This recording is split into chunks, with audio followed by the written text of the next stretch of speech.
visionary, revolutionary. I'm a visionary, revolutionary. Welcome everyone. Thank you for tuning in to another episode of the DMB podcast. We are your hosts. I'm Camilio Salamander, and I'm here with my stupendous co-host, KB the Mark. Cause I'm a fucking mark for this shit. Now, I know we are late, guys, but cut us some slack. It was simply too much fucking wrestling this week. And, we had to observe them all in order to give y'all our honest outtake, our honest put on what happened this week. So, stupendous weekend. Stupendous. Yes, very long as well. Very long. But we have a lot to talk about. It was a lot of wrestling. So what we're going to do is, since WrestleMania was broken up into 2 days, we're going to break this up into two parts. Part one, we're going to cover the week of wrestling. And then part two, we're going to cover all of the pay-per-views that happened during this past weekend. Plus, we're going to end it off with some news. So, let's go ahead and jump into Monday Night Raw. Hold on, before you jump into Monday Night Raw, Salamander, you're wrong. There was one pay-per-view that happened and 3 premium live events. I was mistaken. I'm used to calling them pay-per-views. And every time I'm on Peacock and they be showing a commercial, they really show WWE as a premium live event. That's what it shows. It don't even show nothing else. It said premium live events by WWE. Premium live events, Salamander. They're premium live events. Let's go ahead and jump into Monday Night Raw. Raw, it opened up with Brock Lesnar opening up a show with an in-ring program. With an in-ring promo. He cut a promo full babyface mode. Lesnar, he played to the crowd before telling Roman Reigns that their two belts will marry each other and have a baby at WrestleMania that will be the Unified Championship. Now Reigns, he will show up for his own promo later on in the evening, and he said that he's done everything in wrestling except beat Lesnar at WrestleMania. Now, me personally, I think both of these promos from the two is excellent. There wasn't much you could do. I mean, you did everything to build up the hype. It's 1 week left. I mean, not even 1 week. Like 6 days left until these guys face off. What else is you gonna do? I mean, go ahead and have them cut promos. Might as well. But the promos, it was excellent. It did what it needed to do. It just made me more hyped for WrestleMania Night 2. Yeah, both of these promos were S tier from Roman and Brock. Like you said, you did everything else. And I'm surprised they actually had enough to get through, 5 weeks of television? Mm-hmm. They had to get through 5 weeks of television. And I think they did a good job. They did. Most of it was more promos. Brock is trying to get his hands on Roman, but Roman's basically dodging him. And then they got hit with the, you can't touch me shit. So, that was prolonged. I'm pretty sure if they never implied that, change it to, their feud, then this would have ended a long time.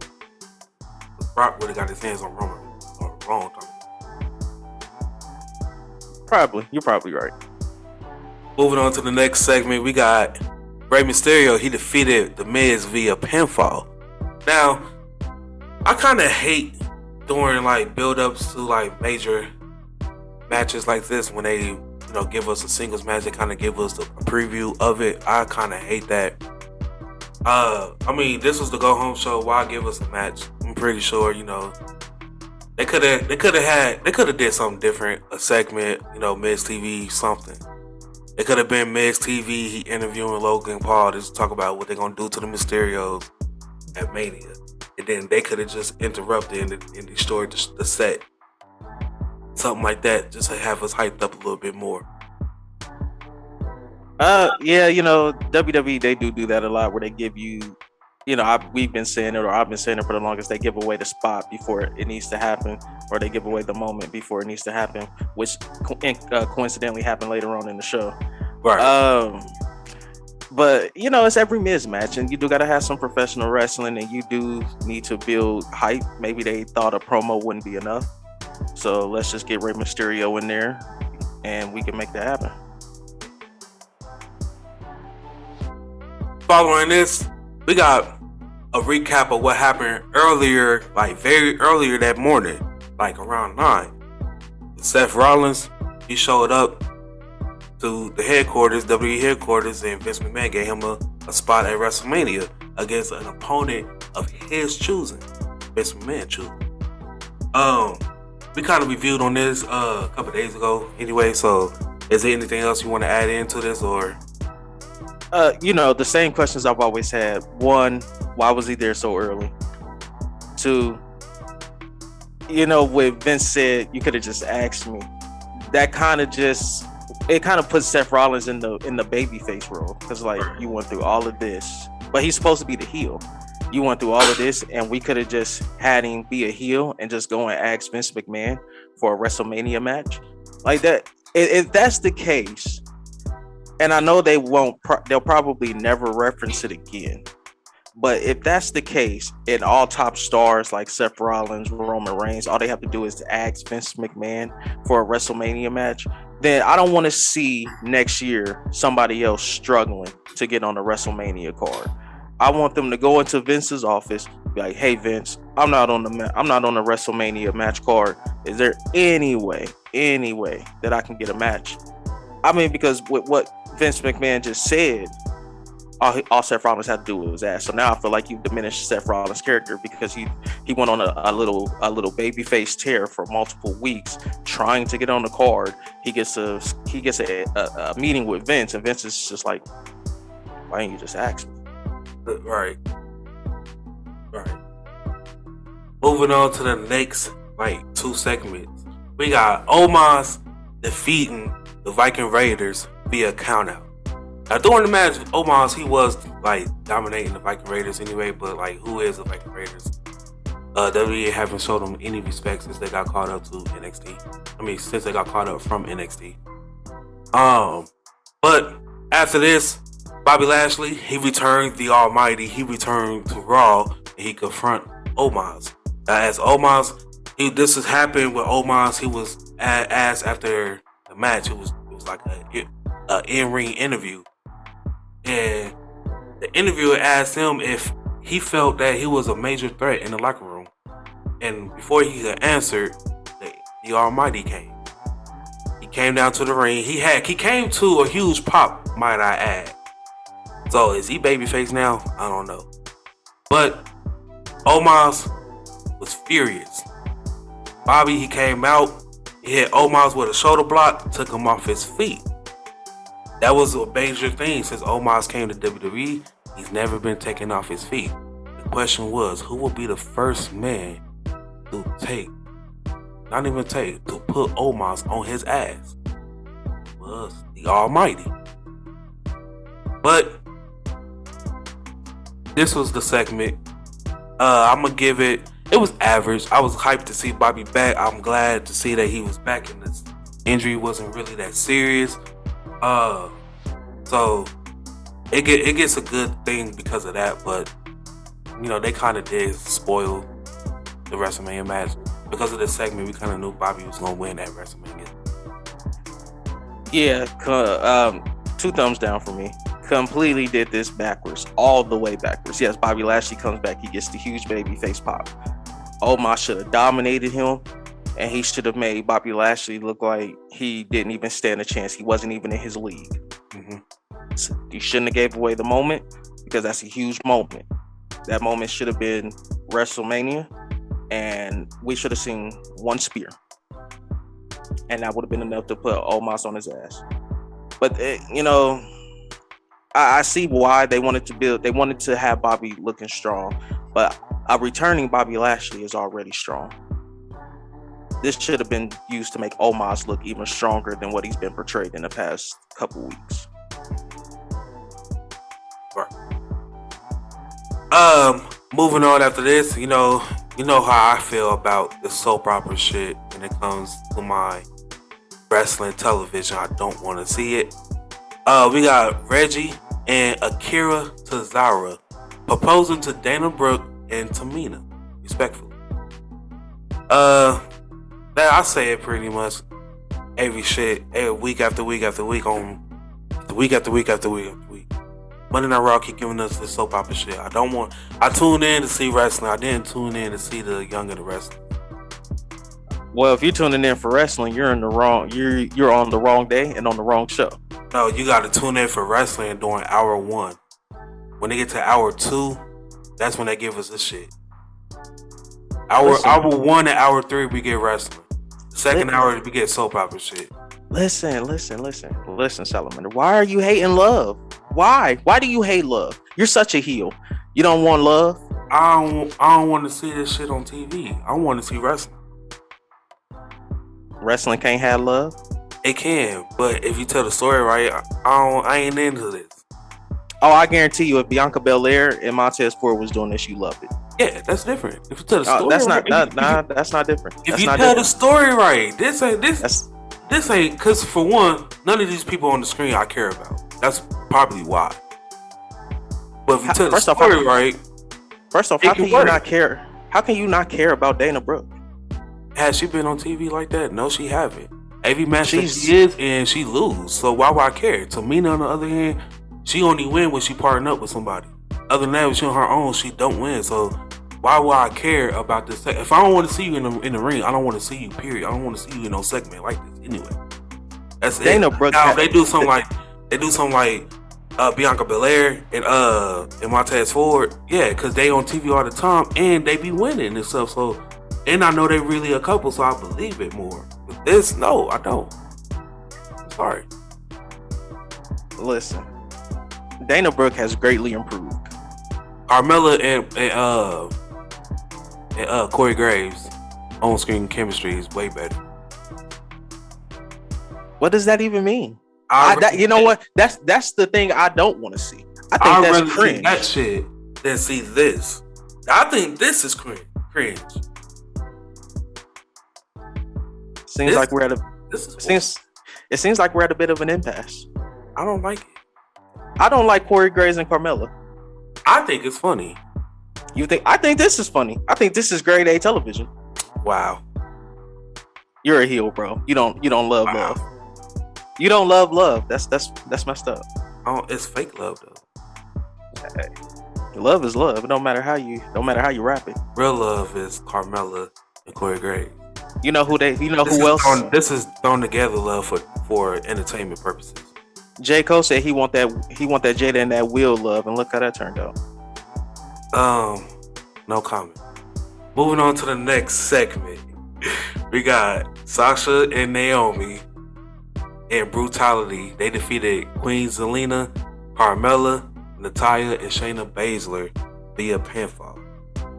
Now this, I ain't really care about it. It seemed like it was the same shit. Just all of our women who we have competing at Mania. This was thrown together. Heels versus faces. Baby faces win. That's pretty much it. Okay, quick question. Because I've been hearing you say their tag team name, but I still don't know what it is. What is Liv Morgan and Rhea Ripley? Live for Brutality. Live for Brutality? It's sweet, though. Like, Liv Morgan and Rhea Ripley teamed up with, a lot of people, respectfully, right? And I would say for a thrown together team, this team is like a good one. It remind me of I won't say like the bar, because the bar was thrown together and they just so happened to fucking work. The chemistry between the two, I like it. Question is, does Vince like it? I don't know. I think the question would be, if he continue to have the two team up after Mania and everything. If they do, then I say yes, he do. All right. Liv Morgan both of them could really go on and do their own singles push, singles run, especially Rhea Ripley. Well, you know, I've been on record saying that they messed up twice within 2 weeks. When right before day one, they could have had Liv Morgan win the championship then, and then have Becky Lynch take it off of her at day one, or give it to Liv Morgan at day one, and then have Becky Lynch take it off of her at The the next Royal day. Rumble. Yeah, or I mean the next day or the Royal Rumble. But either way, we Liv Morgan has went too long without a title around her waist. Especially if we were really going to sit here and talk about women who have greatly improved, Liv Morgan would be at the top of the list. She would. I would probably put her number one for most improved. She's improved a lot. You know what? They give me the idea. You know, guys, we've been talking. You know, I voted Jay Cargill. She is number 5 on the list. So that list is coming soon of the top 10 women wrestlers right now. That will be coming soon, and then KB just gave me a great idea. We should do another top 10 list of women who show the most improvement. That is a fantastic idea, and that actually would be a list that will be. It will generate a lot of discussion between us because Jay Cargill gonna be on that list as well. She gonna be I will. top 5. I will probably put. If I'm being honest, she'd probably be number 2, right behind Liv Morgan. I'll say Ruby Soho. Yep, she can be. She probably Ruby Soho probably be number 3. I'm thinking Liv Morgan, Mandy Jay Rose. Cargill. Oh, that's number 4. All right, let's save it. Yeah. That's gonna be a huge discussion. But moving on to the next segment, we got Austin Theory. He would defeat Ricochet via pinfall. What was the point of putting the title on him? It's like that Intercontinental title is cursed. You hold that title, you either gonna be on a losing streak or you're not gonna be booked. You either gonna be on a losing streak, not being booked, or you're not gonna defend it. But I thought he was supposed to be getting a push. I thought he was the number 2 babyface on SmackDown. I thought so too. I thought that meant something. Apparently not. I told you that this push was meaningless, and you sat there and said, "Nah, let it play out." And you know what happens? He's losing multiple times on TV as the IC champ. Yes. Continuing. I blame the championship. I think it's cursed. And then it go back to how it looked like before they just changed it. I mean, they. Let me ask you, and I might get a lot of hate for this. What is the one belt in WWE that has completely lost its prestige? The 24/7 title. It never had prestige. Stop it. The tag titles.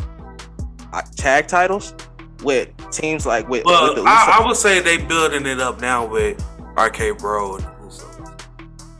But the IC title, of course. The United States, I feel like it got built back up when the Almighty had it, and then he dropped it to Matt Riddle, and then ever since then it been on a good track. Yes. But the IC title and kind of the WWE title. I would say the WWE title just in the last like 6 months. Yeah, I was really the last couple of years, because even Brock Lesnar holding it but not being on TV, that takes prestige away. So I would really just say, yeah, them two, and be the titles on Raw. There you go. Now the IC title's on SmackDown. It is on SmackDown. But it just goes to show you like how they completely destroyed the prestige of the IC title. You know, back in the day, the IC title used to be the workhorse title. Yes, Greats held it like Mr. Perfect, Jeff Jarrett. A lot of greats held that damn title. Shawn Michaels, Ultimate Warrior. the late great Razor Ramon. A lot of greats.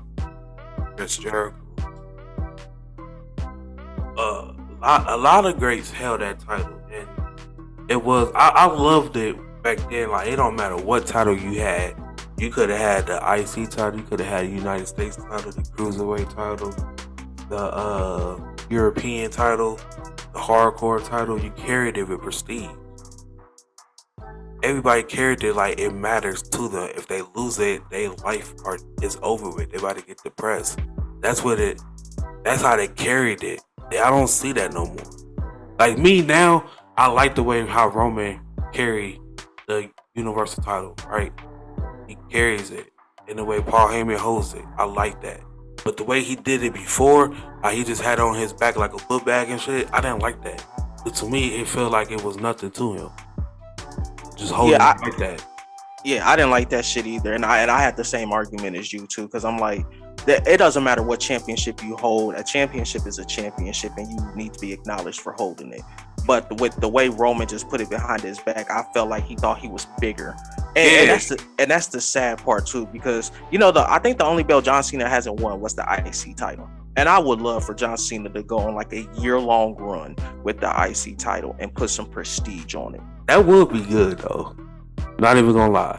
Speaking of John Cena, I was just gonna say another thing that built prestige to the WWE title was when he faced RVD in ECW, and like the hatred that he got when he came out, and how he just held the title up and walked with his head down, just walked to the ring.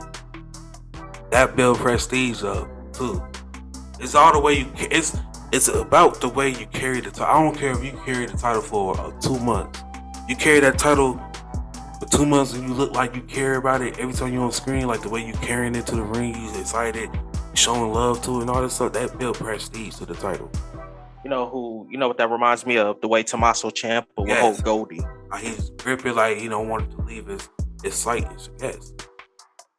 That built prestige up. I don't like I also feel like even though I say holding it, if you hold it for like 2 months, they'll build it up. But also, the thing that tears it down, and it's kind of like going back on what I said, but if it bouncing hand in hand like hot potato, that also tears down the prestige though.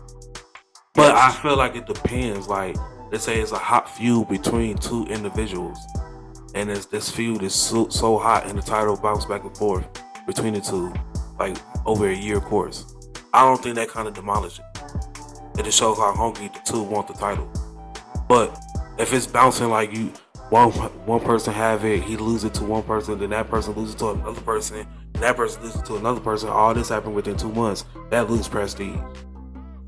No, I feel you. And like to piggyback off you said, like just imagine when the Bar was doing their best of 7, if there was like the IC title or a United States Championship in the middle of that. That would build prestige. Like something like that. That's cool because that's a hot feud between the two.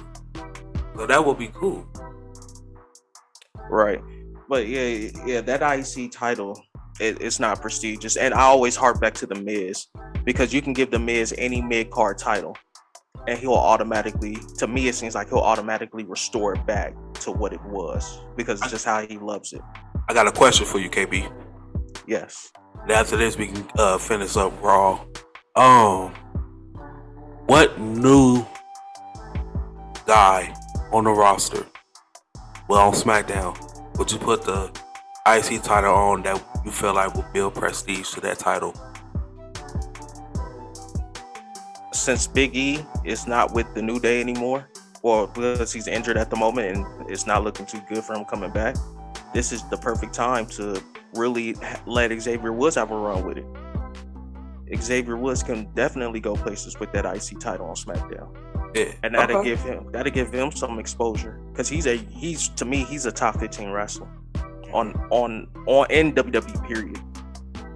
He's top 15. You took didn't really take the words out my mouth, but I'm not even gonna say another name to compete with that, because I'm not even upset with that answer. But moving on to the next segment, we got Bianca Belair. She would cut off Becky Lynch's hair.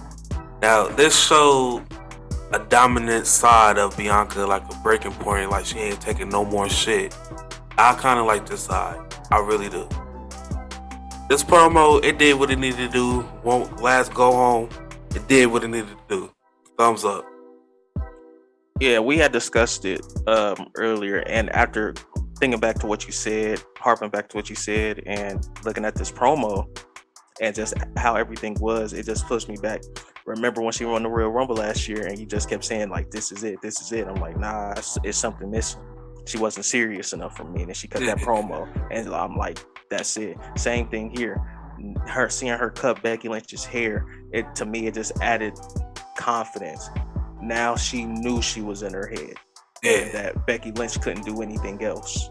Right. And then looking back on it, like, think about how many people was out when she won the Royal Rumble and became champion. So it's like she defeated she ran through a lot of people who was on the roster at the time, but that was people who was left. You know, when the people who wasn't out, she was like the fourth, fifth person in line. With them being out, she jumped up too.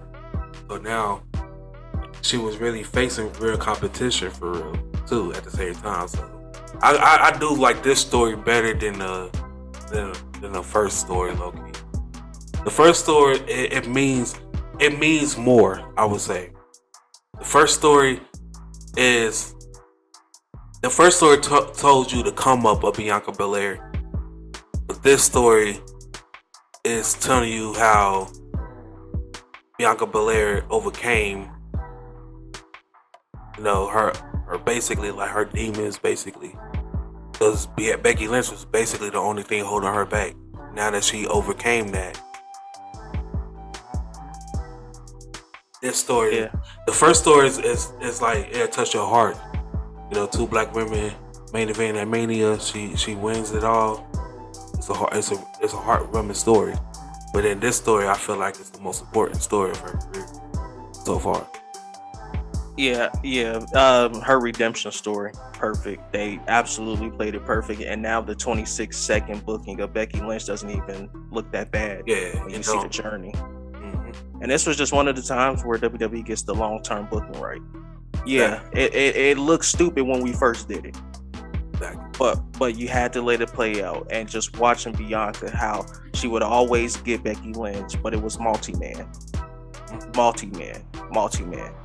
Then she finally won her shot at the Elimination Chamber. To then, like you said, overcoming the demons, to now being in Becky Lynch's head. Because if for real, Becky Lynch during her title run cheated and played head games, which that's the great arc of a good heel. So she played her role very well. But seeing Bianca get in her head at the end, that's exactly what you wanted to see. Exactly.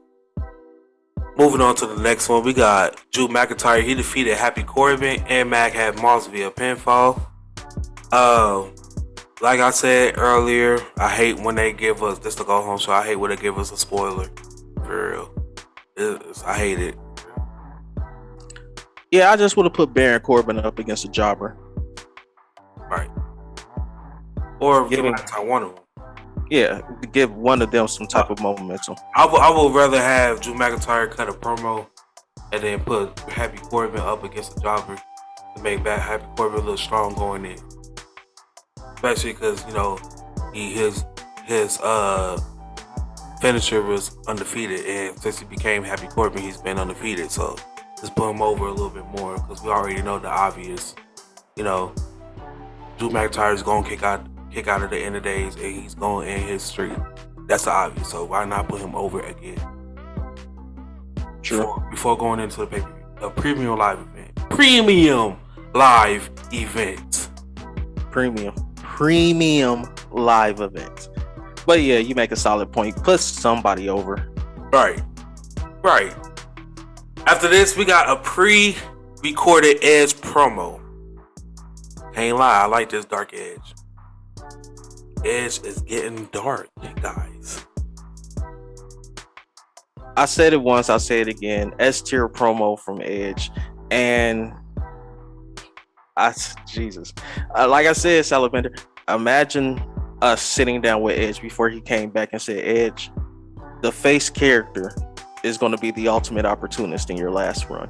Nobody would have believed it. He wouldn't even have believed it. To now getting this darker heel Edge and talking about judgment. I have a lot to talk about, but I'm going to save it for part two. Because I like where they're going with this. And now that I'm kind of glad that we did because it was a lot of wrestling to intake. So I'm kind of glad that we did take like a few extra days before we shot this. Because now looking into this stuff after it's settled for a few days, some of this shit makes sense now. And some of this shit I'm not even mad looking into. Right. But moving on to the main event, we got RK Bro. They defeated the Usos via disqualification. Now, thank you. Clap it up for me, guys. Clap it up. Yes. I said last week when we reported on the matches that was booked for Monday Night Raw that it was going to end with somebody getting involved, either Alpha Academy or Rick Boogs and Shinsuke Nakamura. And I was correct. Because why would you have two tag team champions on both shows respectfully go up against each other and somebody has to lose? Why? What other way to save it with them going in to the premium live event and then to have it be interrupted? But on top of that, why even book the shit in the first place? That's the real question. Why not have, don't even have the champions. You could have them cut a promo or fuck it, video package. And then you can have the challengers either face each other or have the challengers face another team and have them win to make them look strong going in and make it seem like it's a possibility that the champions could get dethroned. Ooh, what do I know? I'm just a YouTuber. I don't know. I ain't got shit to say about this. Shouldn't have happened. I thought Survivor Series was the only time of the year where champions from their respective brands went against each other. Man. Monday Night Raw, I'm giving it a 7. What you giving it? I'll agree, 7. Solid go home show. Alrighty. Now, AEW Dynamite. AEW Dynamite, we're gonna start it off with the McMarvelous matchup that we got with CM Punk defeating Matt Caster. I'm sorry, hold on. Were we skipping the NXT go home show? You know what? We did. I'm sorry about that. I did just send right over. We got NXT 2.0. That's a slap on the hand for Solomon. We got Imperium.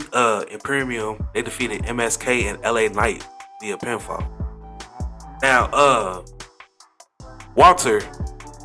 Gunther. He showed signs of being Walter. I need Gunther to be more aggressive. I really need him to be more aggressive. I want that side, but I don't think we're gonna get that side of him being in this newly developed NXT. I do have a feeling if he move on to the main roster, we may see that side, but as of right now, I think that shit over with. But again, he was Walter in NXT UK. He came over to NXT 2.0, became Gunther. He get called up. I bet you they're gonna change his name again. Probably. Well, you know what? I'm gonna give Walter a lot of credit. He has gotten into tremendous shape. Yeah, he do seem a little lean. Yeah, he's gotten into tremendous shape. I love Imperium. Walter, Fabian Aichner, Marcel Bartel. To me, that's one of the top 5 tag teams in all of WWE. I can't wait till they hit the main roster. I do agree with you. I say it every time we talk about NXT.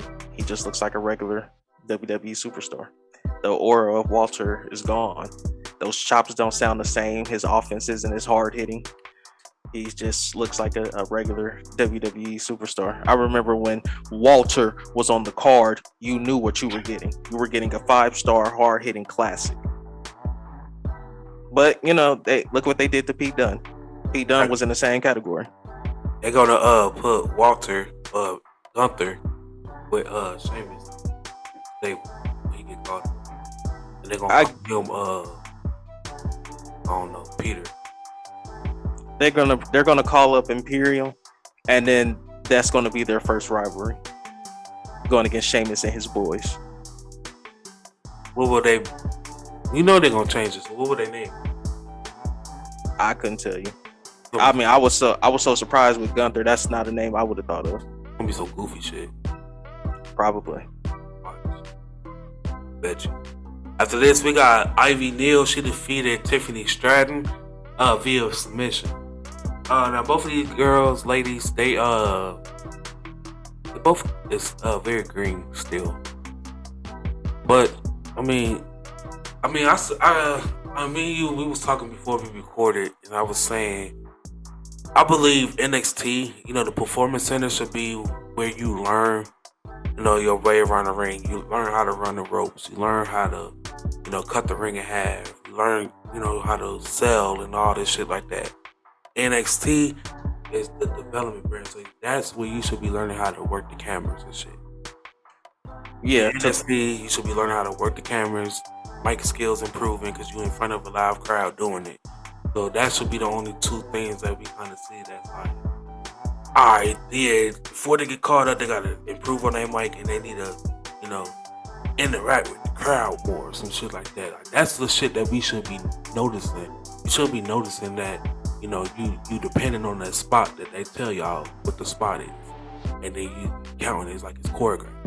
You shouldn't be doing that shit. That's why I don't. That's why I believe. Now you took the words right out of my mouth. I pretty much said everything that you had just said when we were talking on camera. When you're in the performance center, you're learning the basics. You're learning how WWE wants you to wrestle. You're learning the WWE style. When you get called up to NXT, the only thing that you should be learning how to do is, like you said, working the cameras, interacting with the crowd more. To me, those should be the only two things that you're learning in NXT. So when you hit the main roster, you already know everything. If you get promos, that's a very important aspect in wrestling. You gotta learn how to talk. It is, but like WWE is shown and like other wrestling companies, you just slap them with a mouthpiece. That is true, but it's like, how far, if that mouthpiece not entertaining, how far did they get that person? Not that far. So you will have to, like, talking is a very important piece in wrestling, because don't nobody want to watch a wrestler who's phenomenal in the ring but boring on the mic. That's like the Great Khali being a good ass wrestler, but he can't talk for shit. Well, I figured at least with people like, or wrestlers like the Great Khali, they're big, so their size is going to get them over. But I do understand where you're coming from. He was big and can't move. That's the difference. Like, I think like Big Show, he big and he can work. But in Mark Henry, he big and he can work. But even Andre the Giant was big, but he can work. Great Khali, he was big and just there. He wasn't that good. Nah, I just think they book giants like the Great Khali and like Omos wrong. It shouldn't. First off, they should never be anywhere close to a title. And the good thing about WWE is that they don't go off winning losses. Winning losses don't matter. You know why a giant will never work in AEW? Because when they're like 17-0, guess what? They're probably the number one contender. So how the hell do you get them up out of that situation? And lose a champion. That's how you boost a champion up. Yeah, but then it's gonna be a bad match. I don't know. John Cena got a decent match out of Great Khali. All I'm saying is Giants should be nowhere near the title if they can't work. But there's a difference between like the Mark Henry Giant, the Big Show Giant, and the Great Khali Giant. The Big Show knew what he could do, worked within his limitations. The Great Khali just couldn't move, period. Or it's the way WWE use him, like you said, because I heard overseas in India and everything, he's that guy.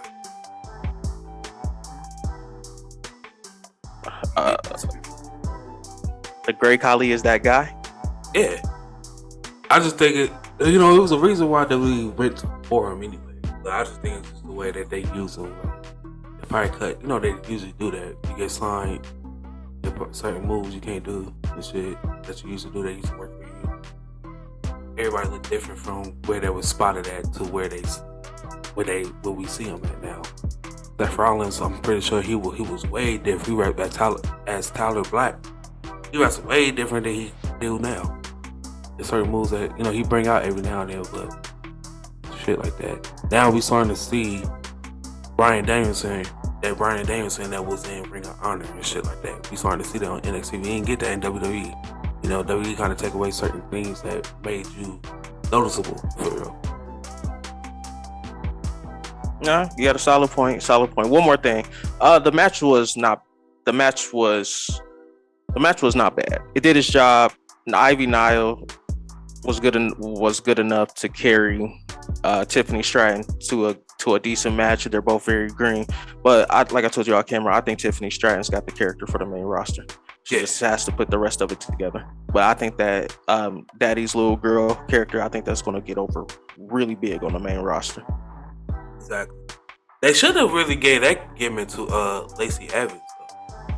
I feel like that gimmick would fit her better than the Southern Belle because that won't only get you so far. Plus, it's 2020. Ain't nobody dressing like that no more. I love the Southern Belle gimmick. You know where they really messed up? They messed too. I said 2020. I can tell you exactly when they messed up the Southern Belle gimmick. When they did that tag team match for the for the Universal and Raw Women's Championship. Seth Rollins and Becky Lynch versus Baron Corbin and Lacey Evans. That's when they destroyed the Southern Belle gimmick. They destroyed it when they when we first remember when she made her debut when she came into the Women's Royal Rumble. And she was the tallest one, like she was tall like Charlotte. And she matched up against Charlotte. We seen her a couple times in there with Charlotte, she wasn't backing down from. And we kind of see the tease. Then when she got called up, and they gave us that first feud with Charlotte, that first her Charlotte feud, and she lost. I felt like that was it. I gave it too soon, and then once she lost to it, that was it. I mean, well, of course. You know what they ought to do? They ought to have Lacey Evans win the Royal Rumble this year. Coming in at number 30. Do you keep her out that long? Keep her out all the way? Yeah, she just had a baby. She probably has had it, but still, stay home. Stay home with the baby. Because guess what? When I need you, I'ma need you. I'ma take up a lot of your time. So get that personal connection going. Get the baby up and going. I know, she's got a husband. Make sure that he's ready because when I call you back, if I'm Vince and I call her back and I tell you you're going to win the Women's Royal Rumble, you're going to win whatever championship I decide to have you on. I'm going to need you. Okay. So. Following this, I know I'm gonna butcher this. We got Jensen and Briz. They defeated. Maybe you want to take it over? Joaquin Wilde and Raul Mendoza, Legado del Fantasma. Is that? It was a decent tag match. I know you talk about AEW having like the best theme music. I'm not gonna hold you. I think that's Legado del Fantasma. Like Keith Lee is up there, but it's something about Legado del Fantasma music, and you see all of them walking out. I'm like, that's a money group right there. That's a group you can make a lot of money off of. AEW, everybody has a great theme in AEW. Everybody don't have a great theme in WWE. That's the difference. When I watch AEW, everybody who come out, I'm sitting there bobbing my head to that song. I'm like, oh, like this. Everybody else on WWE, I'm like, I ain't feeling it, Luke. I ain't feeling it. They changed up a lot of good music, especially here within the last couple of months. Yeah. Following this, we got Von Wagner. He defeated Bodie Hayward. What you think about this match?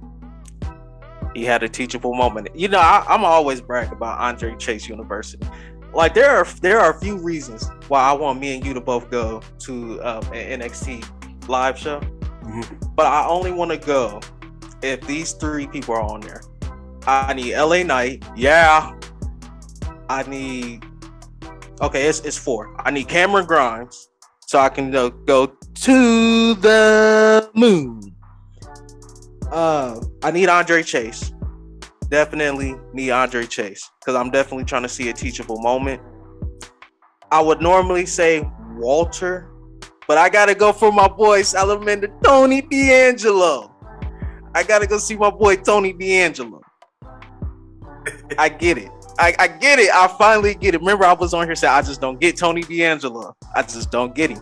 Yeah. I get it. Salamander Tony D'Angelo. I gotta go. If those 4 people on the card, I gotta go to NXT. I have to. When they near us, we'll go. It seems like NXT touring. They're still in Orlando. Okay, I could have sworn that I thought they was touring around like the main roster. I was like, this I don't think so. is the third brand for real. Wait, if I'm going to an NXT live show, I gotta have those 4 people on there. Following this, we got the school teacher Joe Gacy. He defeated Draco Anthony via pinfall. What you think about this matchup? I don't like Joe Gacy's character. I hate Joe Gacy's character. It's too controversial. It's too controversial to be having on TV. He's a great wrestler, though. He's a fantastic wrestler. I think he's going to be a star on the main roster, especially him and Parker Bordeaux Hardwin. I think they're going to be a great little tag team. I honestly would begin to call them up, and he can get the little cult following of like those 24/7 geeks who don't get television time. Get him a nice little following the jobbers, but he's slowly but surely improving those jobbers. But you would low key tell it through people who are jobbers, but they're really good, like a Drew Gulak. He would be a great example, and give Drew Gulak a little run. But he's still a jobber. It's just that Joe Gacy. Joe Gacy would be putting over Drew Gulak, but Drew Gulak in ring would be putting over Joe Gacy. I understand exactly what you're saying. After this, we got Nikita Lyons. She defeated Sloan Jacobs. Like I said earlier in the show, with the Envy Now and Tiffany Stratton match, you can tell these two is very green. For this to be, the only 2 women matches on the show, pretty bad looking at WWE for the go home show. You know why they throw Nikita Lyons out there. Yes, I do know why. That's all that needs to be said. Main event, we got Kevin Grimes. He defeated Roger Strong and A-Kid via pinfall to earn his way into the Stand and Deliver NXT North American ladder match. Congratulations. I wasn't disappointed with this at all. Roger Strong, I don't think he need any more titles on NXT. He just need to be called up already. And I think they made the right move for this one. Cameron Grimes is pretty much he over NXT. Listen, everybody wants to go to the moon with Cameron Grimes. When he beat LA Knight for the $1 Million Championship, that was good. To now he's doing it for his late father. I love that. My only question, you said Roderick Strong doesn't need to hold any titles. I think Roderick Strong has lived his purpose in WWE. I think there's nothing else for him to do. No, I think he can accomplish some shit on the main roster because NXT, it's development. So shit, okay, you accomplished everything you can do in NXT. Now it's time for you to basically, in the words of Seth Rollins, go to the big leagues in the main roster, see if you can hang it in there. You accomplish goal there. If he do what he did in NXT on the main roster, then I'd be like, yeah, you served your purpose. But nah, you need to go to the next level, the next step. But being realistic, can you see them using him? No. I that's what I'm saying. I don't see them utilizing him. A tag to where he'll hold the belt for like a week. I say they need to fuck the 24/7 title. They need to bring back the Cruiserweight title. But I would have a Raw Cruiserweight champion and I would have a SmackDown Cruiserweight champion. They just retired the NXT Cruiserweight belt. They not bringing back another one. Alright, man. That's what I'm saying. It'd be so entertaining if y'all book it right. Who don't like high flyers? Like, that could be a very technical and high flying match you get. WWE doesn't like that.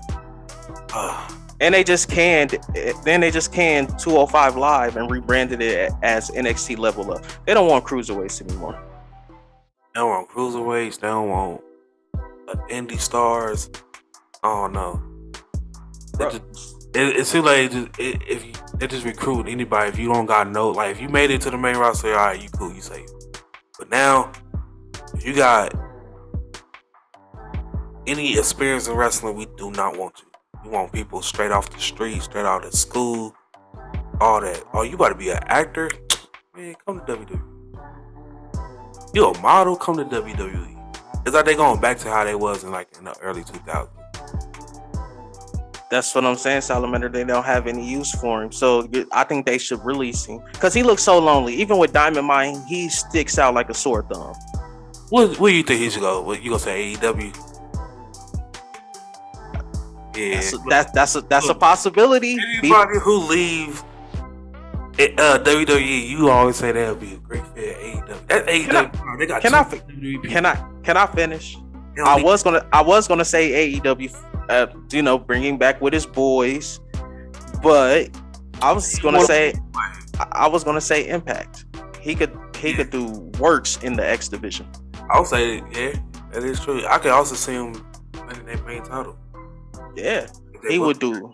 Yeah, he would do wonders. Anybody in WWE, if you was a mid card act in WWE, if you go to like any other promotion, you should be the main. You should be in the main event picture. That's what I believe. You can master and hold down the mid card and the big. That's basically it. It's the go all or go all. The WWE is. That's where where you will want to at least step foot in. If you don't have a career, then you at least want to say, I had a match in WWE before. So if you could be a mid card act and be in the WWE for years and touch that mid card titles or whatever, I expect for you to be fucking phenomenal, fucking marvelous in another company as they main event picture. We've seen that happen plenty of times. Cody Rhodes is a perfect example. He left WWE, he was a mid card act. Low mid card too. Left WWE, became a big mega star.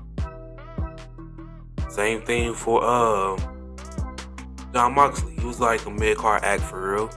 He got pushed in the main picture a little bit, but he didn't really have a real long run with the title like that. I really see him more as as an upper mid card, and he went over to another company. Main event scene, Chris Jericho.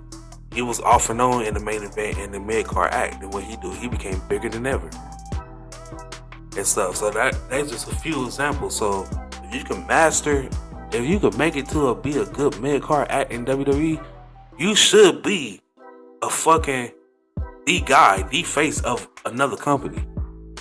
Simple. Karrion Kross, whatever company he decided to be in, I expect for him to be their main guy. I couldn't agree more. But NXT 2.0 Go Home Show, I give it a 7.5. Yeah, I give it a 7. Give it a 7. Did its job. Now we can move on to what I wanted to talk about. We got AEW Dynamite. We got the first matchup. We got CM Punk. He defeated Matt Caster, Platinum Max, dropping some bars. You get CM Punk to break fucking character. Did your job. He had a phenomenal week, man. He got, phenomenal 2 weeks. I would say he got the approval of John Cena, basically saying he a better rapper than him. Then making CM Punk break character and laugh at your rap when you was basically roasting him. Then on top of that, putting on a good match with CM Punk.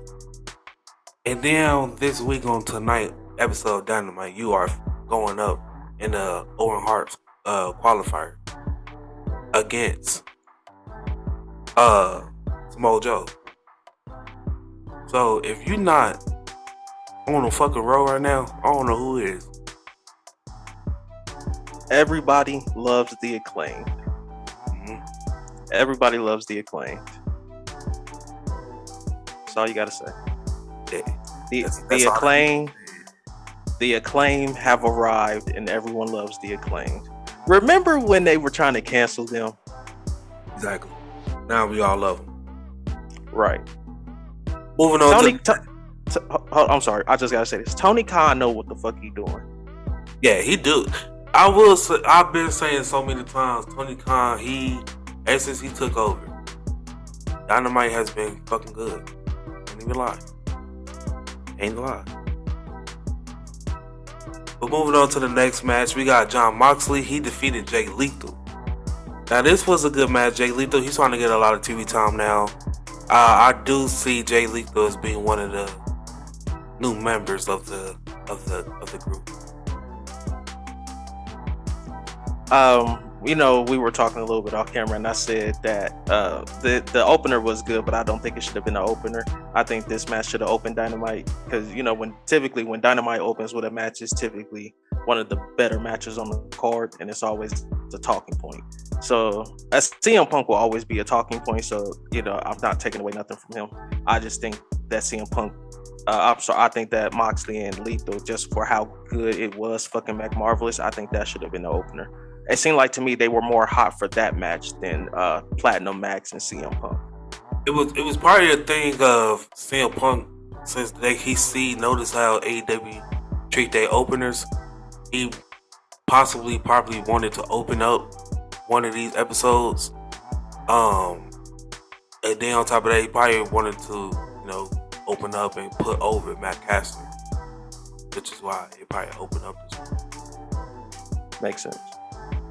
But after that, we got FTR. They defeated the Gun Club. Now, this match was cool.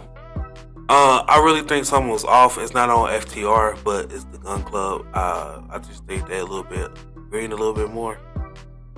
I get why they be on Dynamite, why they kind of getting TV time now, but I would say keep them on Rampage or Darker Elevation until they kind of form that craft a little bit more. Yeah, something about this match seemed off. Me and you talked about it throughout the weekend, and we both came to the same agreement that it was the Ass Boys. They're good, and they're going to be tag team champions later on down the line. You can already see it. Yeah. But it's just not their time. The match seemed off. I'll keep saying this. I don't care what anybody thinks. FTR is one of the greatest tag teams of all time. And if they wrestled in the 70s and 80s, they will be the greatest tag team of all time. That's the heel that I will die on. Right after this, we got the Jericho Appreciation Society. They destroyed Eddie Kingston, Santina, and Ortiz. I like this segment. I think it did what it needed to do to prolong the feud that it has. I think it has to end at Double or Nothing. Yeah, I think they need to extend this out to Double or Nothing. I was talking to you about a possible debut or somebody. I really thought about this. What if they just add, because they have Proud and Powerful and Eddie Kingston. So what if Sammy Guevara just comes back and he joins them? And there you go. There's your 8-man tag. Sammy Guevara gets done with Dan Lambert, and you throw him back in there with Jericho and Eddie Kingston, because technically that's inner circle beef. So he might just want to come back to defend his. He might, because AEW has shown that the wrestlers watch the product, so it's not like they're just there for their segment and they know nothing else about what happened. So with that being the principle and everybody knowing that the wrestlers watch the product, it's easy for Sammy Guevara to be like, I've been watching what the fuck's been going on, and Jericho, you're a piece of shit. And there you go. There's your 8-man tag. Because I kept thinking, like, you're going to have to leave out, like, Daniel Garcia.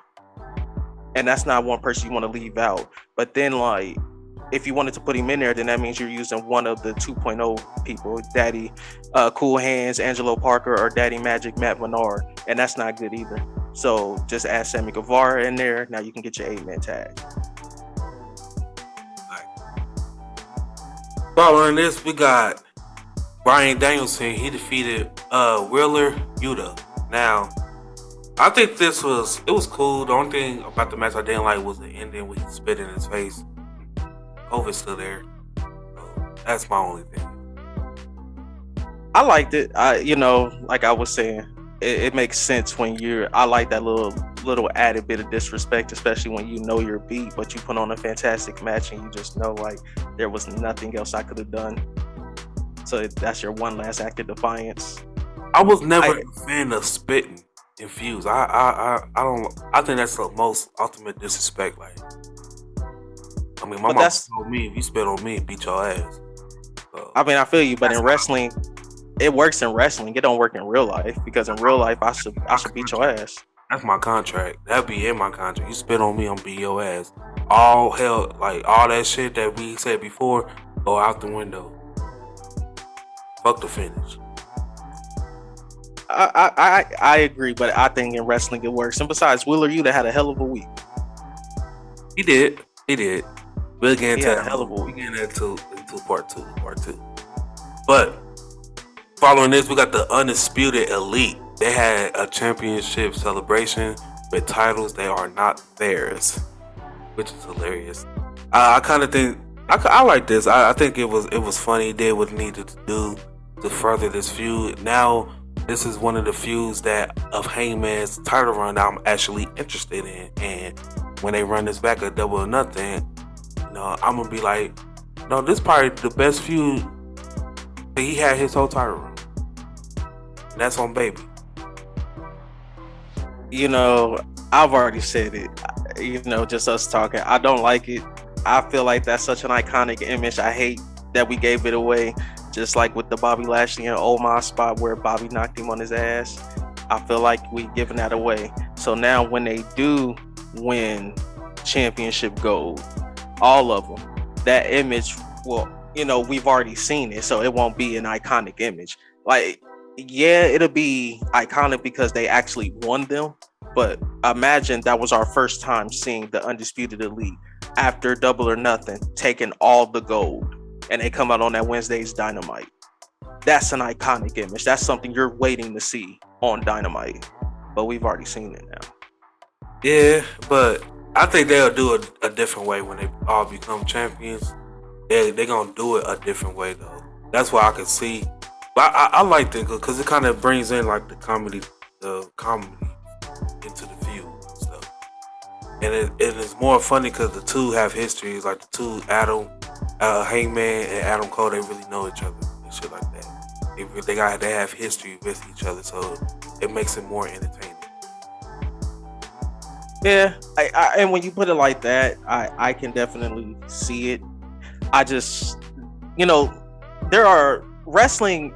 You're going to remember matches if they're really good, but what do you remember about wrestling? You remember moments. Yes, this is a moment that everyone will remember. For the wrong reasons, though. Yeah. To me, for the wrong reasons. I think this is the same thing as like impersonations, like when Rated RKO was feuding with DX, and that came out and impersonating them with the fake hairs, and Randy Orton had or Edge had the big nose to resemble Triple H and stuff. I thought that shit was funny, some shit like that, and it all ends the same way of it getting interrupted with the people coming out. Same thing that happened here. I mean, I hear you.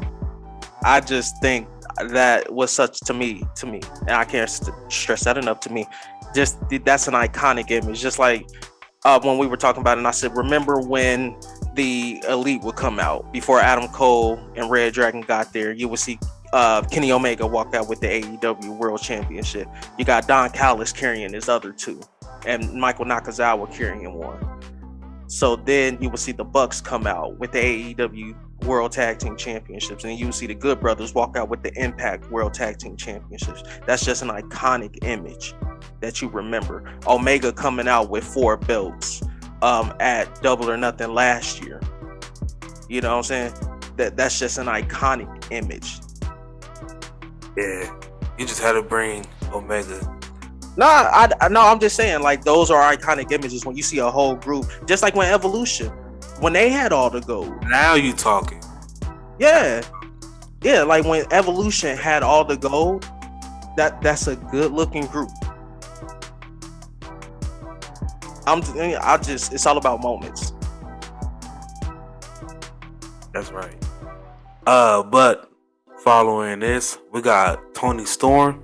She will make her AEW debut, and she will defeat the Bunny in the Owen Hart Women's Invitational Qualifier. Now we was thinking that it was gonna be Athena, which was Ember Moon in WWE. But She was also on my speculation list too, but I wasn't disappointed. I wasn't disappointed in the debut. I was kind of disappointed in the match. I didn't think the match was that good, and I don't know if it was the bunny or if it was Tony Storm just being off for that amount of time. Because what was she off? 3 months. She had to serve out her 90-day. Yeah, Yeah. So wow, those 3 months went by really fast too. yeah.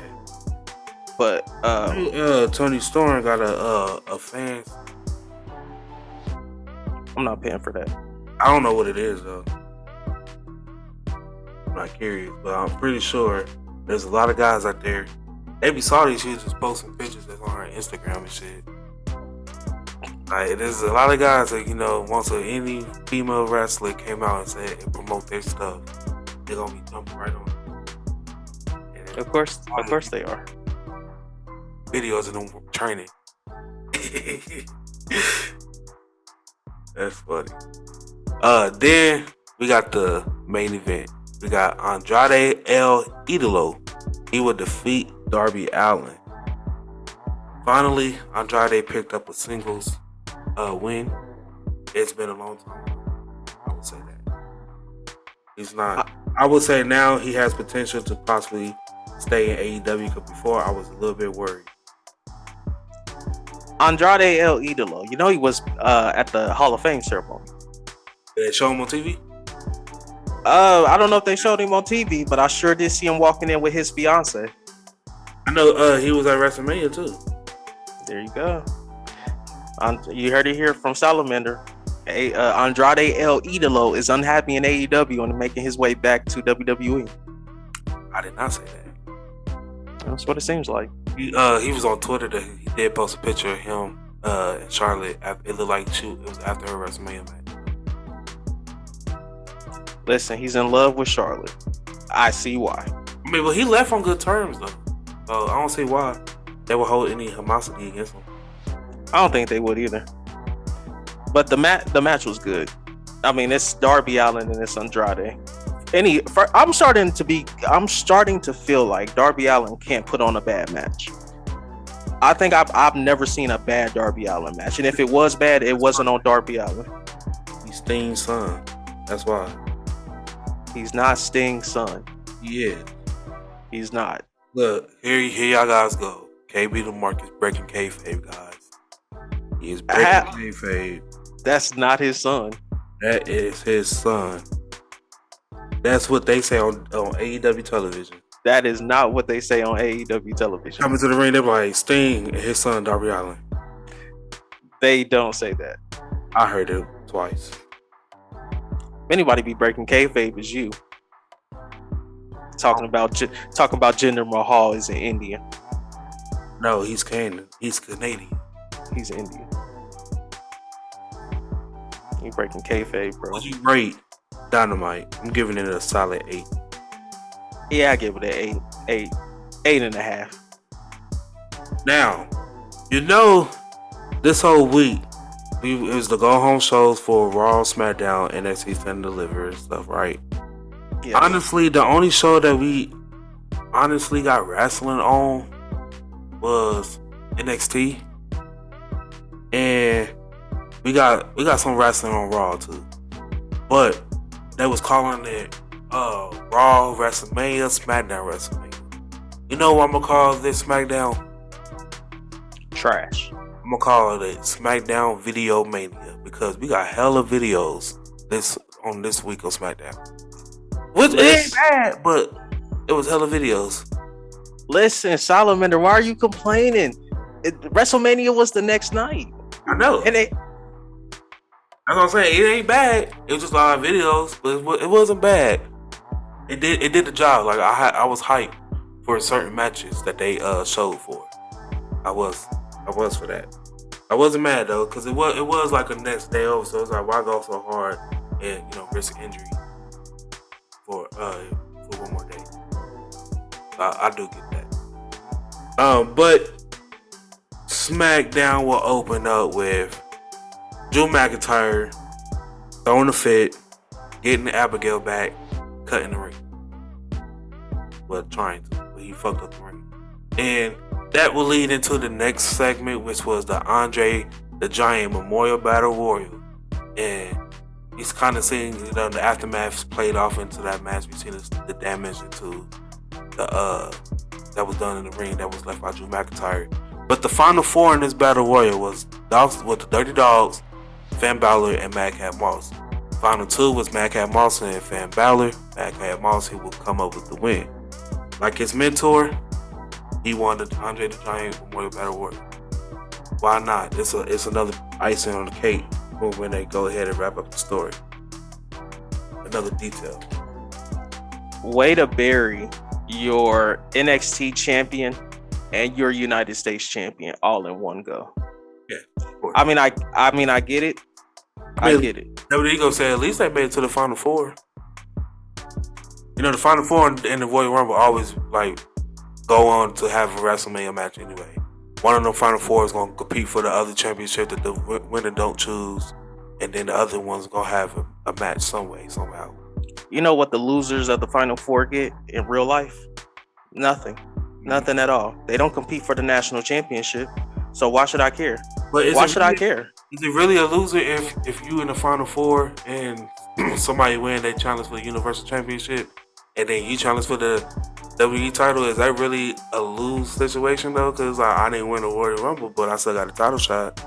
Typically, 3 and 4 don't even get that title shot. Typically, yeah, because it's being elimination chamber like the next pay-per-view before that they earn it. That is right. Listen, but they be involved though, because that person that's 2, 3, and 4 will be involved into that match that determines who faced the title that the person didn't choose. 9 times out of 10 for real. Or that person go on to compete for a mid-card title. Typically, when they do like last two, it's typically a Raw and a SmackDown, ain't it? Mm-hmm. So they kind of got a leeway out. I don't see why they just don't make that the loophole. I don't see either. Like, if you're gonna have it between Raw and SmackDown, then whoever gets eliminated gets that title match. I really think instead of it being you can challenge for any title at Mania if you win the Royal Rumble. I like the aspect of it because it can always bring dream matches because somebody from Raw can always come over and I like that. But then again, I kind of don't, because I kind of wish it would be if you a Raw star and you win the Royal Rumble, you automatically challenge for that Raw title on that brand, Raw main title brand, and then that leaves that now the champion need a match for Mania. So what we gonna do with this one? We already got the story for the Raw set. So this is y'all story, the Royal Rumble winner story, which is the same every year, the build up and everything. It just depends. The only thing changes the outcome at the end. So now we got to build up a challenger for the SmackDown star. So what we gonna do? The Elimination Chamber. Winner of that, come number one contender, shit like that. That's usually how it goes. But I just wish the aspect of whatever show you on, that's the title you compete for. Yeah. That would like that. build brand supremacy over too, because I really wish it would go back to how it was before, where SmackDown will actually try to put on a better show than what Raw did that week. They would actually try to one up each other and stuff, and it was those shots at Raw, those shots at SmackDown, like what Pat McAfee did when he cut that promo. And he was basically dissing the USA Network. I like that. It built brand supremacy. We SmackDown over here, we the blue brand. Instead of acting like you care about you being on SmackDown around November. I hate that. And now you only care that y'all care about SmackDown in November during Survivor Series. But 2 weeks ago, you were just fighting me. Now you my best friend and stuff. Because Survivor Series is right here. That way, that shit makes sense for Survivor Series to come. And then you got like the leader of the team. They said that the Survivor team SmackDown is led by Big E. So Big E, he's cool. Xavier Woods and Kofi's automatically gonna be in the spot. Now he needs to fill it out with 2 more stars. So of course he will pick people who he's cool with on the SmackDown roster, who we see him interact with, who he's cool with. If it's a heel that's representing, then we already know they gonna pick majority heels that's gonna get the job done. Shit like that. Build it back up. Shit. Like what's the point of having Raw and SmackDown? Like I feel like y'all gonna just have one show, one title, that's just do one show. Raw's 3 hours anyway. I'm pretty sure y'all gonna fit every title, everything I need to fit in on Raw. If y'all gonna do one title, what's the point of having two shows? Nah, I feel it. But following this, we got Ricochet. He would defeat Humberto Carrillo and Angel Garza via pinfall. This is a triple threat match, but a handicap match as well. Basically, because ain't a tag. But this is 50-50 booking at best. You know, he lost last week to them back to back, so why not let him get his revenge? Let him beat both of them in a triple threat. Thumbs down. Thumbs down for me. I don't know why you even booked this shit. If you were going to book a match, let him beat one of them last week, so that way he run it as a singles match, because we already know how the story of the match is going to play out. The tag team is going to double team the champion, and they're going to keep doing moves, and then once somebody goes for the pinfall, then they're going to completely destroy, or the team's going to fall apart in the triple threat. You know what they should have did, right? Ooh, it was Angel Garza that held his feet under the ring, right? Yes. Set that up. It should have been Angel Garza versus Ricochet for the IC title, right? Right. And, you know, of course, he gonna have Humberto with him on the side and shit. Then you just keep having him, like, having to face distractions all the time. And shit from Humberto and Angel to keep trying to get the one up, but Ricochet barely escapes with the win. That's it. But instead, y'all destroyed Ricochet by having him lose to both of them, then just did 50-50 booking. And then the fact that y'all made it a triple threat, y'all just destroyed this new up-and-coming tag team after weeks and weeks and weeks of having them put on TV and losing. Did the same shit. Y'all just destroyed it. Pretty much. Couldn't say it better myself. Why book the match? Or if you were going to book the match, put it on WrestleMania. All right. I mean, because the finish was good. The finish was good enough for me to be on WrestleMania. I think the crowd would have popped big for that finish at WrestleMania. The 630 senton into the recoil. I think they'd have popped huge for that. You know what didn't make sense? What's that? Naomi and Sasha Banks defeating Carmella and Queen Zelina via pinfall. This didn't make sense at all because, for one, you was gonna do you already ran the baby faces versus the heels. Why run the original matchup that y'all had anyway, Naomi versus Sasha Banks? I mean, Naomi and Sasha Banks versus the tag team champions. Why would you run that anyway? That was the original lineup. Hey, I just gave us a preview for what happened on night 2. That was just stupid. But we'll get more into that later because I'm gonna rant about that shit. That shit don't make no sense. But this don't make no sense either. Y'all could have just hyped it up. Most of the show was goddamn video packages anyway, so you should have just gave us something like that anyway. Or could have have a Miz TV program in, something like that. Could have did something simple. But instead, y'all went all the way out, giving us unnecessary matches that we didn't need. They face anyway. This is Friday. They will face anyway in 2 more days. Why put them in a match to risk injury so far? And this is the biggest show of the year. Just cut a promo, cut an interview. At Kelly Braxton and interview them or some shit like that. Some shit. Call it a day. But no. Yeah, you took the words out of my mouth again. Miz TV segment. Miz interviews all 4 teams. There you go. No altercation, nothing. It's just an interview. Just talk about why they better than the other. Why they will come up with the win. That's it. That's all you needed. That would make me care about this match more than Mania. I didn't care about it. It's like shit. I seen it week after week after week after week. Why would I care? I kept giving it to us. These belts ain't got no prestige, so why do I want to watch it? Oh, and that's another belt added onto your question when you asked me earlier. Yeah, thank you. I forgot all about the WWE title and the women's tag team title. That should let you know that this belt don't got no prestige because we forgot it was the women's tag title. But moving on to the next one, Kayla Braxton. She had an interview with Ronda Rousey earlier in the day. And Rousey took a break from her sparring partner, Shayna Baszler, and she sent the message to her WrestleMania opponent, Charlotte Flair, basically talking about that she's gonna rip her arm off. Now, Right after this, they ran a video package promo that was promoting Ronda and Charlotte's success. I really think this is what's wrong with Ronda Care. It's her attitude, for one. You need to check it. She had to know, because this is wrestling. It's not legitimate. It's not UFC. None of that shit. You are not the first MMA athlete, or MMA fighter to transition from MMA to professional wrestling, and you won't be the last. I'm at the point now. I really think she should just partner up with. You suggested she should partner up with Shayna Baszler. I agree with that. At least learning the ropes and shit of how to wrestle and shit, because you really need some more work. But I mean, at the end of the day, you're not gonna do the job. Get out the ring. I'm gonna put.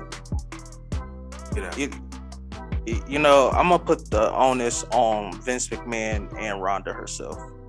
Vince McMahon, because you hot shot booked her, so now she's used to getting it quick instead of putting in the time, putting in the work, paying your dues. You booked her to win the Raw Women's Championship so fast, so she wasn't ready for when the fans would turn on her. So you think she's coming back with this new attitude, but she's still out here bashing the sport. It's not. She doesn't consider it to be real. She can't sell. It's like, I don't know if she fails to realize, but 75% of wrestling is selling. Anybody can do the moves with the correct amount of training, but very few can sell. Right. And the people that most people talk about are typically just the ones who can sell the best. You know why Dolph Ziggler will always be in everybody's discussion? Because he can sell his ass off. You know who else can sell their ass off? Chris Jericho. Charlotte Flair. I think a lot of people don't give her enough credit for her selling. She can sell when she needs to.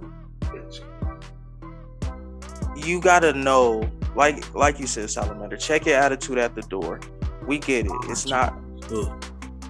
Huh? Triple H too with selling. Oh yes, Triple H can. I'll say Shawn Michaels too. Oh, definitely. Just as simple, he going up against Hulk Hogan. Then also he overselling. Yes, no, I do agree with that. But like you said, she's got to check her attitude at the door. Ronda, not everybody's gonna like you. Mm-hmm. I mean, John Cena went from the most admired to the most hated to it being 50-50. Mm-hmm. And the only bad reaction in wrestling is no reaction. That was then. Now he's to the point now. If he just show up, he gets news as pop. Right. But the only bad reaction is no reaction, and you're getting a reaction. Karrion Kross didn't get a reaction. That's why he ain't there.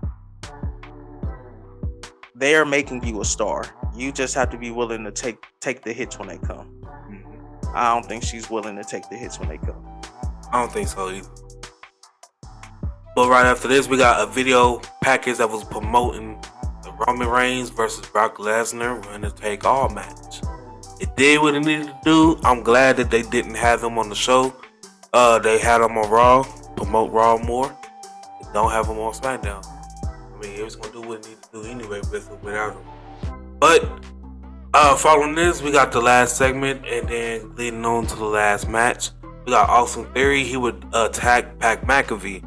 And then we had Rick Bruce versus Jimmy Uso, and this match had ended in a no contest.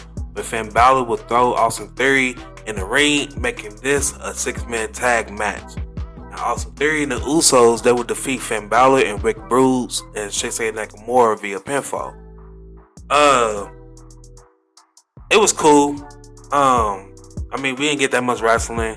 Only 3 matches throughout the whole show, plus the Battle Royal. But it did what it needed to do. Solid go home show. I'm gonna give it SmackDown. I'll match it up with an 8. I'll really say the videos did the job. And now looking at this shit, I think Raw should have ran more videos. The last match, the whole series of events that led up to it did its job. I love how they find creative ways to use Pat McAfee. Yeah. Especially with this whole Austin Theory thing. He's on the desk dancing with Shinsuke, and Rick Boogs hit Austin Theory knocks him down. Like different shit like that. That's a creative way to use Pat McAfee because Pat McAfee's gold. Yeah, he is. You gotta use him. Yes, very entertaining. He has honestly breathed new life into Michael Cole, and this is the best that I've heard Michael Cole in a long Michael Cole, I haven't been interested in Michael Cole since he turned heel on JR. Not JR, but King. And he was doing that whole I think that was doing the anonymous GM shit where he had his first match at WrestleMania where he was just heel. Yeah. That was the last time I liked him, but I hated him. But I hated like it was one of those. He was doing his job. Yeah, exactly.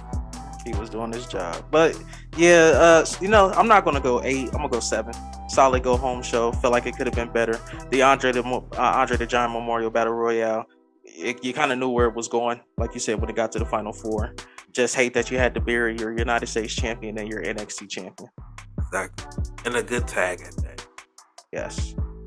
We got the last show of the week before we head up out of here. We got AEW Rampage. Now, it opened up with the Young Bucks taking on Top Flight. This is a lot of kicks, a lot of flips, a lot of dips, a lot of drips. Spot fest at its best, but if you're gonna have two teams in there to do it, it'll be the Young Bucks and Top Flight. I keep bragging on Darius Martin. He looks tremendous, stupendous since coming back from his ACL surgery. It's like he never missed a step, but that's also due to Tony Khan, the way he put over Darius. Mm-hmm. I mean, not Darius. Which one just came back? Darius just came back. Dante. Yeah, the way that he was. The way he was booking Dante. He booked Dante very well, and always kept him in a high spot in that mid card. So he always felt important when you saw him. So now that his brother Darius is back, it definitely looks like Top Flight is ready to win some tag team gold. I say within the next 6 months. Right. I'm here for it. I'm here for it. The question is, what gold do they win? The AEW or the Ring of Honor? I would have them. Or Triple A at this point. It depends. It depends. If you want them to make a statement, I would have them dethrone FTR in about a year for the Ring of Honor. If you just want to keep it within AEW, I'll do it within 6 months. Okay. After this, we got a video package that was covering Chris Statlander ongoing character change. What do you think about this new character that we getting of Chris Statlander? I love Chris Statlander. Looks like the alien's taking a new change in directions, and I'm all here for it. All right, enough said. After this, we got Dan Lambert, Scorpio Sky, Paige Van Zant, and Ethan Page. They are in the ring. And Dan Lambert, he was talking this shit about Sammy Guevara and Tay Conti relationship. This whole promo, how do you feel about it, KB?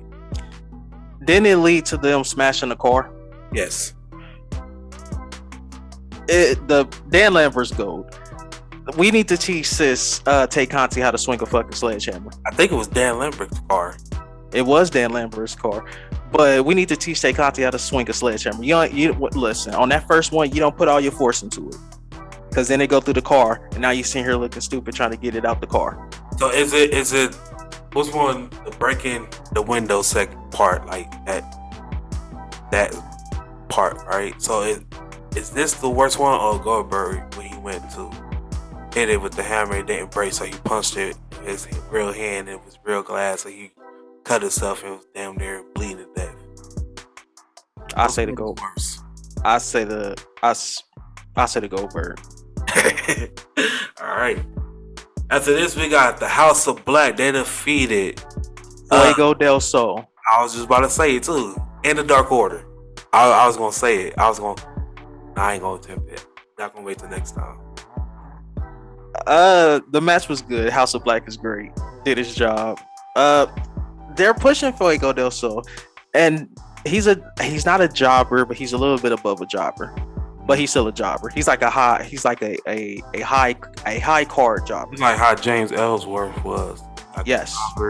Starting in, the fans got behind him, so they started giving him a little push. Yeah. I was just about to say, who's the last person in WWE to be in that position, and you hit it on the head? James Ellsworth. Following this, we got Jamie Hayter. She defeated Sky Blue. What do you think about this? Did his job. Now we got to what I wanted to talk about. We got to motherfucking main event. We got Keith Lee. He defeated Powerhouse Hobbs. Two beefy big men bumping beef. What other way to explain it? We had a table spot. We got hard hits. Hey, it did what it needed to do. This is put Keith Lee up against more big people. I think that's the thing that we don't need to see him against little people. I think we need to see people his size or bigger. Just for a Yeah, I agree. Two beefy men slapping beef. All you need to see, big moves, power moves. When you got Powerhouse Hobbs up for the Big Bang Catastrophe, I'm like, Keith Lee might be ready. But like I also told you off camera, I feel like I want to see Keith Lee join Team Taz, and in about a year, they could be the new elite, to where Ricky Starks is the AEW tag team. The AEW champion. Keith Lee and Powerhouse Hobbs would be the AEW World Tag Team champions, and then Hook would be the TNT champion. And of course, Taz would be out there cutting the best heel promos ever with his group. And it's not like, and Taz doesn't even have to be there. Taz could be on commentary because Ricky Starks can talk. And just imagine the crowd is going to be wanting Hook to say something. Can you imagine the week he goes to grab the mic and he puts it up to his mouth, and they're going to be chanting Hook, Hook, Hook, and he just hands it right back to Ricky Starks. I still don't get it though. Listen, bro, I didn't get Tony D'Angelo either. What I finally got him. I still don't get it. I don't know. Maybe a few more weeks. Maybe after Double or Nothing. Maybe. I don't know. I'm still in there, still scratching my head. I'm like, I'm giving it a shot. Hey, remember I told you the babyface FTR won't work either. You starting to change your tune on that? Yeah, that is true, but it's taking longer with this Hook character. Hey, this might be the only one you recommend that I'm like, nah, I ain't feeling. How long did it take them to get Roman right? I ain't about to watch Hook for 3 years. You don't need to. He's already right. I'm just saying. It's like 3-4 years for Roman. Okay. Since the Shield broke up. There you go. Giving. I say, if you don't get him by a year, I would say if you don't get him, you said 3 months. You said 3 months, right? Yeah. So I say if you don't get him by the 8th month, then he just might not be for you, and that's okay because we're not meant to like every wrestler. Some people we don't get. I still don't get Rick Boogs. Yeah, I don't get. I don't know. I still think he's just like a Elias ripoff. It's like an '80s Elias. If Elias wrestling in the '80s, during the time where Rock was at its all-time peak. I say like 80s, something like that. I would say he fit better. But anything else you want to add for this week of wrestling? Nope, I can't wait for part 2, you guys, because we'll be talking about the most stupendous weekend of all time. Right. Of all time. Well, you heard it here. Go ahead and tune in to part 2 right after this video ends. I'm Camilio Salamander, KB the Mark, and simply be some fucking marks that loves sports entertainment. I started with nothing and came out a king. I've been the one that's been ballin' for rings. It's been me and my team and we chasing the green. My team be the shit, we ain't ballin' for free. My team be the shit, we ain't ballin' for free.